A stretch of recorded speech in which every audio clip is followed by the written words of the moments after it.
अब बात करते हैं पार्लियामेंट्री फॉर्म ऑफ गवर्नमेंट की। पॉइंट 1, इंडियन कॉन्स्टिट्यूशन ने British parliamentary system of government को अडॉप्ट किया है, अमेरिकन प्रेसिडेंशियल सिस्टम को नहीं।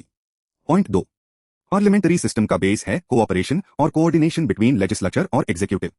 पॉइंट 3, वही प्रेसिडेंशियल सिस्टम का बेस है separation of powers between legislature और एग्जीक्यूटिव।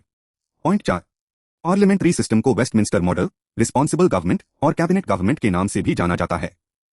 पॉइंट 5, इंडियन कॉन्स्टिट्यूशन ने पार्लियामेंट्री सिस्टम को सिर्फ सेंटर पर ही नहीं बल्कि स्टेट्स में भी एस्टैब्लिश किया है। पार्लियामेंट्री गवर्नमेंट की इंपॉर्टेंट फीचर्स को जल्दी से समझते हैं। सबसे पहला फीचर है नॉमिनल और रियल एग्जीक्यूटिव्स। इंडिया में प्रेसिडेंट या गवर्नर नॉमिनल एग्जीक्यूटिव होते हैं, जबकि असली एग्जीक्यूटिव पावर प्राइम मिनिस्टर या चीफ मिनिस्टर और उनकी काउंसिल ऑफ मिनिस्टर्स के पास होती है। दूसरा फीचर है मेजॉरिटी पार्टी रूल। जो पार्टी या अलायंस लोअर हाउस में मेजॉरिटी प्रूव करता है वही सरकार बनाता है। तीसरा फीचर है collective responsibility. Council of ministers collectively legislature के प्रति रिस्पॉन्सिबल होती है। अगर लोकसभा या असेंबली का कॉन्फिडेंस चला जाए तो पूरी काउंसिल ऑफ मिनिस्टर्स को रिजाइन करना पड़ता है। चौथा फीचर है membership of ministers in the legislature. Ministers का लेजिस्लेचर का मेंबर होना पार्लियामेंट्री सिस्टम की एक इंपॉर्टेंट खासियत है। पांचवा फीचर है leadership of the prime minister या चीफ मिनिस्टर।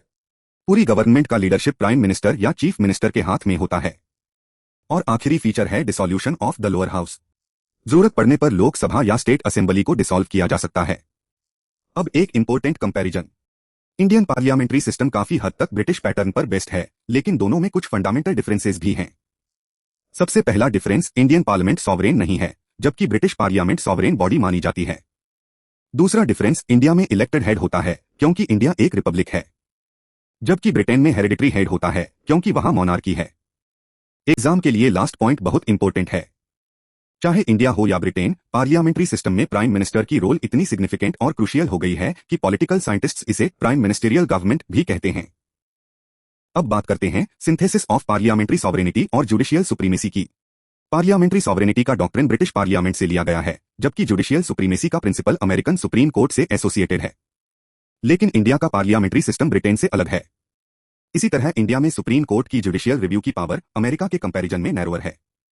इसका रीजन है कि अमेरिकन कॉन्स्टिट्यूशन में ड्यू प्रोसेस ऑफ लॉ का कॉन्सेप्ट है, जबकि इंडियन कॉन्स्टिट्यूशन के आर्टिकल 21 में प्रोसीजर एस्टैब्लिश्ड बाय लॉ का कॉन्सेप्ट दिया गया है।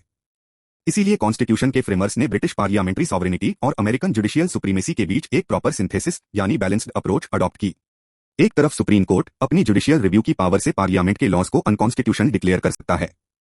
दूसरी तरफ पार्लियामेंट अपनी कॉन्स्टिट्यूएंट पावर के थ्रू कॉन्स्टिट्यूशन के मेजर पोर्शन को अमेंड कर सकती है।